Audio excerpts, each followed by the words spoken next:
Greetings, everyone. Welcome. The Arena team has released one of their monthly State of the Game articles. We're in the February State of the Game. And I thought, I haven't read it yet. Chat has been chattering here and there about certain bits of news in it. So I have some inkling of what is waiting for me here, but I have not read it. So I'm just going to do a read aloud of the State of the Game article and give you my real-time reactions. So Wizard says, as we celebrate the release of Theros Beyond Death and the upcoming Magic World Championship, the February game update brings a variety of ways for you to experience Magic the Gathering Arena. Magic World Championship 26. 16 players, 1 million in prizes. In a little over a week's time, the best Magic players in the world will travel to Honolulu, Hawaii to compete for the title of World Champion. And this year, they'll be competing on MTG Arena. Ooh. You can watch the teaser trailer there if you want. To support the draft portion of the event, that was my first question, we've added the option for players to direct challenge each other in a limited tournament match that will follow the same rules as other best-of-3 draft formats in MTG Arena. Players also have the option to choose a 40-card deck as one of the options for the other direct challenge matches, where you can play around with options like timers and who goes first. So, looks like in order to support competitive play, they've introduced some features that are going to be nice for the casual players as well. We talked when I was on the team about, making this type of, letting people replay their limited decks against each other. And we felt like, in general, we wanted to channel people towards playing new limited, not replaying their old limited. And also, anybody who's made software of any kind knows that towards deadline time, you cut scope pretty mightily. So we ended up cutting that out of our scope when I was on the team, but it looks like they're bringing it back now.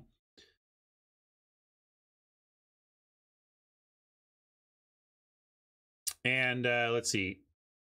Rest assured, that is not what we meant when we referred to 8-person drafts in our developer roadmap. We are actively working on the ability for you to draft against other human players completely in-game. Yay! We did it! We have collectively as a community applied enough pressure on Wizards on this topic to get them to rejigger their prioritizations and put all human drafting much higher on their roadmap. Everybody, give yourself a pat on the back. Celebrate. It's great to see that that's coming, even if it's later this year. I don't care if it's December 31st of this year. That's earlier than they were talking until this update, so great. We've also added the option to easily export your decks from limited events, be they draft or sealed. With the February update, you'll see an Add to Decks button above your deck box, which adds your deck list to your other decks. Fair enough. That all just goes into making limited decks usable after the fact. How much will we pay for all human drafting? I think if they try and jack the price up just because it's human drafting, they will experience yet more pushback from their community that probably prompts change from them. So that's what I expect there. Be your champion. While tuning into the World Championship coverage over on Twitch TV/Magic, you can also be your champion in MTG Arena, metaphorically speaking. During the weekend of the Magic World Championship, MTG Arena will be hosting the World's 26 Showcase, which will allow you to play best-of-1 matches using the deck lists submitted by the 16 players competing in this World's event. Neat. So this is somewhat like what we did on what we were looking when I was in Magic R&D. This is before Arena was even really in development.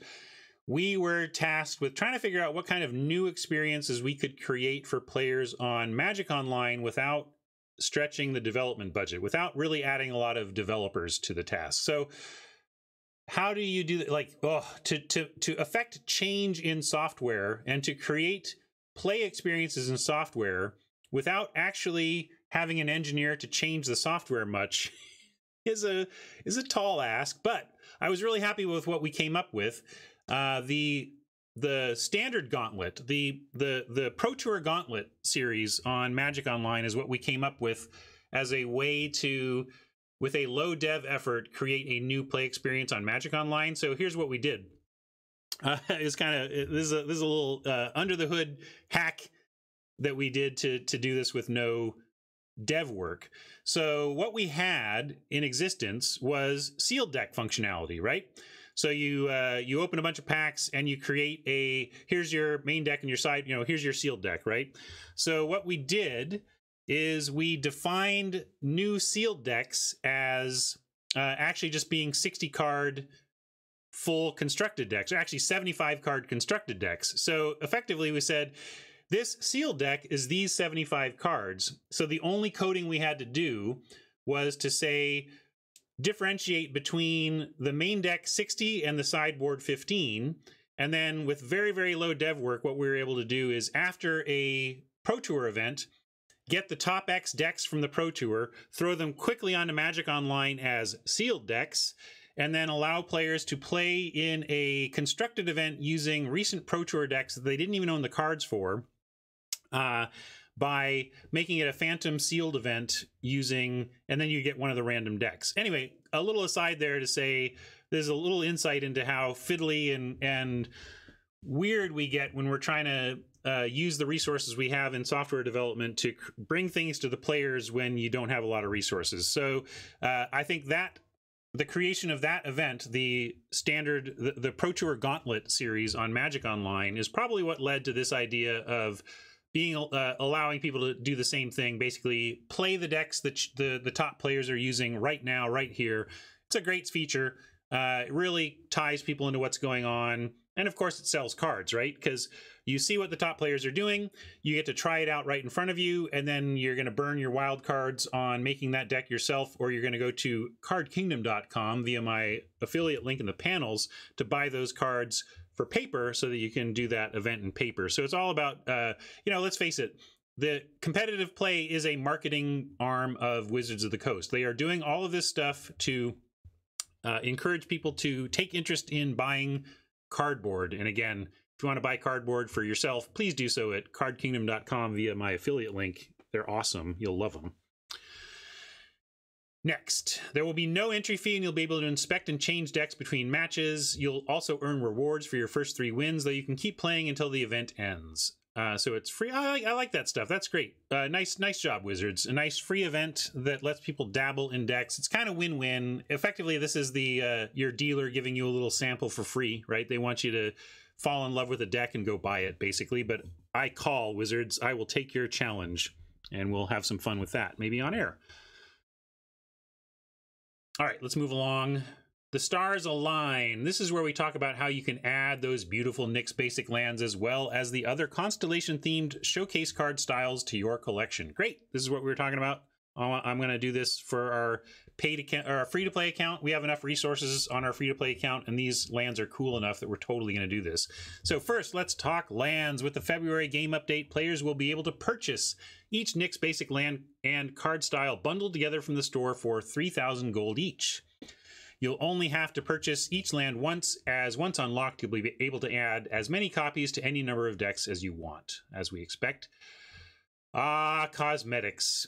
Those of you who can't stand cosmetics, remember that the people who love them are helping mitigate the costs that you're paying in your favorite game. So all hail the cosmetic lovers because they make the game cheap for the rest of us. Festival of the Gods. For the remaining showcase card styles, we're taking a page from the Eldraine storybook and holding another festival of events, this time centered around each of the monocolored gods from Theros. We will start things off hot with the Fires of Perforos, which players can enter to earn the Constellation showcase card styles for Klothys, Anax, and the bronze-blooded deity himself. Cool, I like this too. I am all for Wizards offering us free play opportunities to earn ourselves some styles. It's great. These are the types of fan-friendly events that are hard for anybody to say are a cash grab. They are actually an interest grab, right? They want your attention. They want your engagement. This is an engagement grab instead of a cash grab. A new event will be available each week starting on February 22nd. Each available in-game for 3 days. Only 3 days, so you got to jump on this. And, oh no, sorry, there is a cost. I thought they were saying this was free.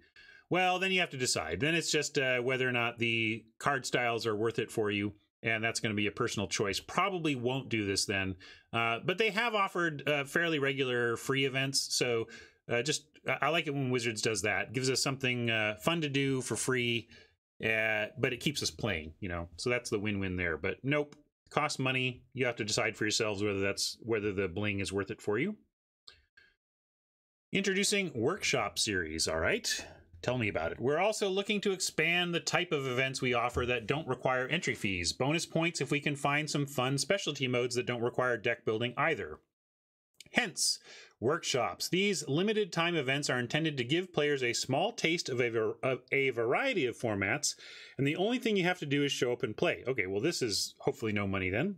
In addition to no entry fees or deck building required, workshop events will also reward you for your first win in each event. These rewards will vary from workshop to workshop. Some will reward gold, others XP, and some individual card rewards. For the February game update, here is a breakdown of the workshop events we'll be featuring. Power and Glory. Brawl! If you're new to the format, we're providing a couple of decks for you to try out before Wednesday rolls around, or you head over to the guild hall. Heroes of Theros. Play with limited decks drafted by other players who managed to earn a 7x record in their event. Ah, sweet. Nice idea, Wizards. Have you ever asked yourself what a good draft deck looks like? If so, this workshop is for you. That's pretty neat. We'll get into that. I'll play other people's, although we love drafting around here, but that's a fun way to offer this. And again, I just want to call out, they're looking for, these limited time events are intended to give players a small taste of variety of formats, and this is the key. The only thing you have to do is show up and play. It's very powerful for Wizards to have events that are free and require nothing except showing up and clicking the button. Again, this is an engagement grab, right? They really want to keep players playing, do some research, and the power of free experiences is very strong in your player base generally. Uncharted Paths. Play with standard constructed decks purposefully designed to be a little off meta. Sure, they'll never top 8 a Mythic Championship, but we love them anyways. So a little brewing section. All right. Well, I like the creativity here. This is the kind of work I would have been doing if I were still on the team. You know, working out content was kind of my wheelhouse stuff, and so I think whoever's doing the content stuff now is I give a big thumbs up. This is a nice suite of events, a lot of variety for, again, and also I think it's a lot of variety without them having to do a lot of coding work. I'm getting the sense that whoever is in charge of defining the full list of what is being offered to players is facing similar challenges that I faced when we were working out the Pro Tour Gauntlet for Magic Online. Like, basically, how do you do extra content without tapping a programmer on the shoulder? It's a tough challenge, but it can be done, and it looks like they're pulling it off on Arena to an extent as well. Changes to ranked draft availability. I don't like this, but let's read it. Starting with Core Set 2020, we made sure ranked drafts of the most current set were always available, alongside a second draft that would rotate every 2 weeks. The data we've seen since then has been counterintuitive. We started to see less overall draft play when there were more events available. Variety is the spice of life, it seems.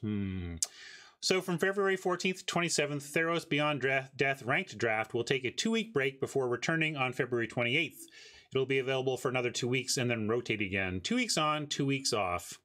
First, don't panic. I'm not panicking, but I don't like it. We're not trying to secretly take away Theros Beyond Death Ranked Draft.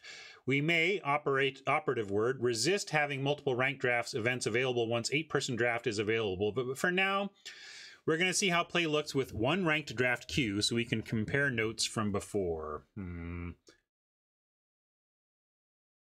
Well, you don't have to push me too hard to get me to play best of 3 anyway, but I don't like it. We'll see. Event design AMAA. Ask me anything anyway? I don't know. With an assortment of new events, the return of events like Brawler's Guildhall changes to ranked draft availability. With an assortment of new events, the return of events like the Brawler's Guildhall changes to ranked draft availability, and a look at expanding format offerings, we wanted to keep the conversation going in regards to how we plan events and play queues, including availability, cost of entry, and rewards. MTG Arena's formats, goals, and outlook are clearly changing from the standard-only direction we originally built the game on. You've made it clear to us that MTG Arena should provide fun experiences to all types of Magic players, and you're right! Magic is more than any one collectible card game. It's dozens of formats and event types that cater to a diverse player base, from Brawl, Brewers, to Standard, Spikes, and Limited fanatics. We've already ramped up our intention to bring more cards from older sets to MTG Arena, which includes several historic anthologies alongside Amonkhet, and other Pioneer-focused remastered sets planned for this year alone. We're also going to continue trying out new modes and experiences, even if those experiments include both trials and errors. As we move beyond standard constructed, we are at times going to have to rethink how we do things here in a world where fall rotation doesn't have the same impact for all players. Some of these things have worked great, others not so much, and some ended up being a little of both, to be perfectly honest. Every time we try something outside of standard, we're going to have to evaluate how it affects all aspects of the game. So to give everyone a chance to ask questions and get answers, Game Director Jay Parker and Executive Producer Chris Ko will be holding an AMA, Ask Me Almost Anything, there we go, there's the other A, on our subreddit concerning events and formats scheduled for Monday, February 10th and 11th in the AM. Monday, February 10th at 11 a.m. Pacific. Well, maybe we can jump in and see how that goes on Monday. We encourage you to participate and ask any questions you may have on our current in-game events, our plans, our future events. All right, February game update is next Tuesday. We'll be looking forward to that. And now I will take it back to our soapbox mode, and we can see if there are any questions people have about my thoughts on that announcement.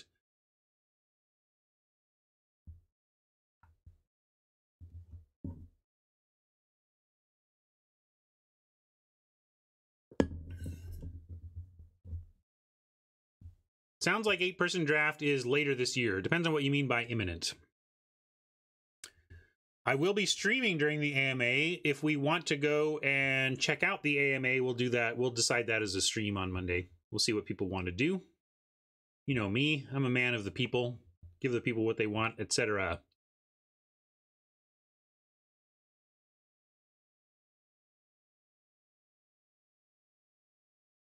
No, it looks like, in fact, for a while, Houdini, there will only be one, which is what it was originally. Houdini says, I may be misreading, but does THB rotating on and off imply there will always be a second set available to ranked draft? No. Sounds like there will be one, and it will be the main set, and then a old set off and on every 2 weeks.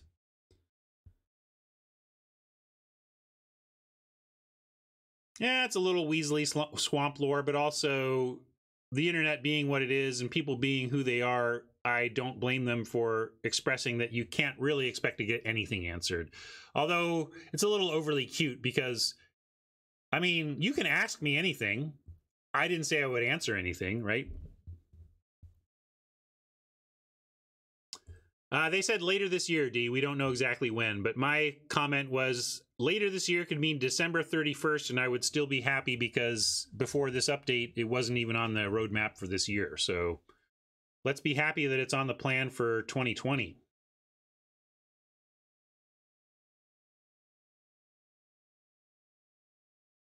They did not give any news on Mac release there. Don't know. New meme! Oh wow, thanks, Brian. I wonder. I have an idea for a meme that I may talk to my son about.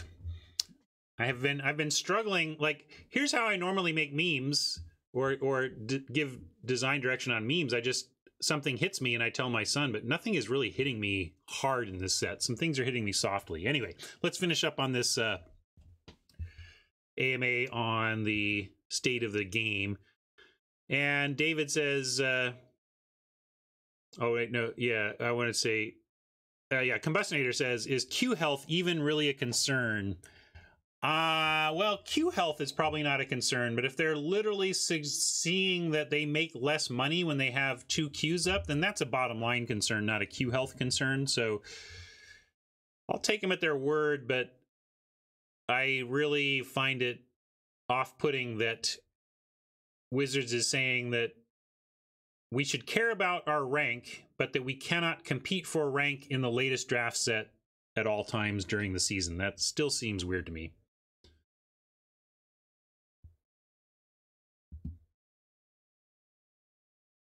Yeah, I'm gonna look. If you have meme ideas for this set and you want to post them in the Discord, I'll check that out later, and I'll work with my son on that. Do you think maybe they're misreading data related to the bots being bad in Eldraine and changing often? Well, they had two sets to do it. They had M20 and Eldraine, so maybe it's the combining of the two that made them think that Eldraine was not an outlier, but that M20 and Eldraine are combining to show a trend. Tough to say without seeing the data, really.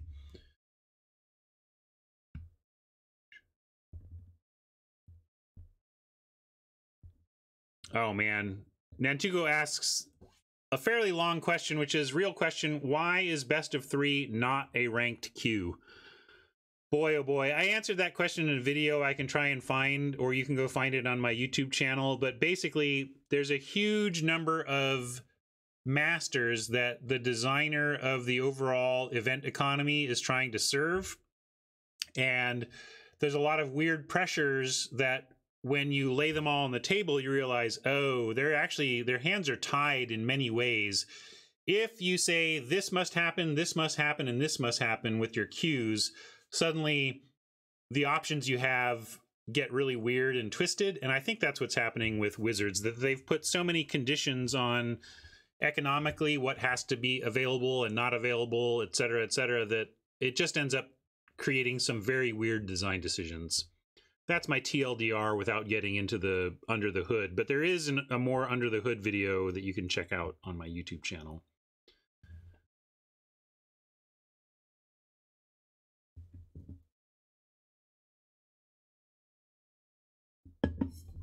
Okay, I'm going to call that a segment. We'll ship that to YouTube, and hopefully people got some information out of that State of the Beta read. And I'm looking forward to that update next week. Thanks for watching this video.